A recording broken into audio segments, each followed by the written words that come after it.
ज्येष्ठ गायिका आशा भोसले यांचं वयाच्या 92व्या वर्षी निधन झालं। त्यांच्या जाण्याने संगीत विश्वात एक मोठी पोकळी निर्माण झाली आहे। आपल्या शेवटच्या श्वासापर्यंत त्या गात होत्या, मात्र अखेर मल्टिपल ऑर्गन फेलियरमुळे त्यांची प्राणज्योत मालवली। 92 वर्षाच्या आशाजी या कोट्यावधींच्या संपत्तीच्या मालक होत्या।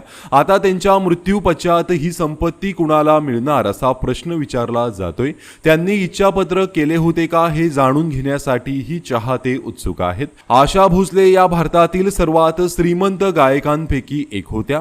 त्यांचे उत्पादन, प्लेबॅक सिंगिंग, लाईव्ह कॉन्सर्ट्स, आंतरराष्ट्रीय दौरे, गाण्यांची रॉयल्टी आणि जाहिरातींमधून येत असे।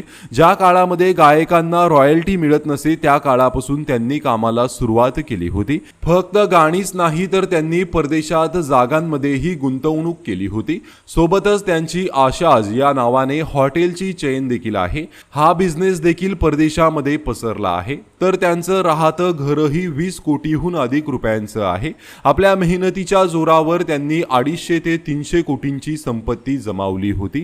आता मिळालेल्या माहितीनुसार आशाजींची 250 ते 300 कोटींची मालमत्ता त्यांचा मुलगा आनंद भोसले आणि नात जनाई भोसले यांच्याकडे सोपवली जाण्याची शक्यता आहे।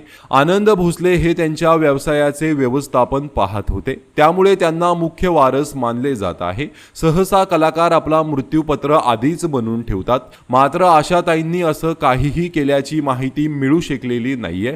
त्यामुळे त्यांच्या प्रॉपर्टीवर वारस हक्काने त्यांच्या मुलाचा अधिकार आहे। आता त्यांच्या 3 मुलांपैकी एकच मुलगा जिवंत आहे। सोबतच त्यांची नातही त्यांचा हॉटेल बिझनेस सांभाळण्यात त्यांची मदत करत होती, त्यामुळे त्यांच्याकडेही यातला मोठा हिस्सा जाऊ शकतो।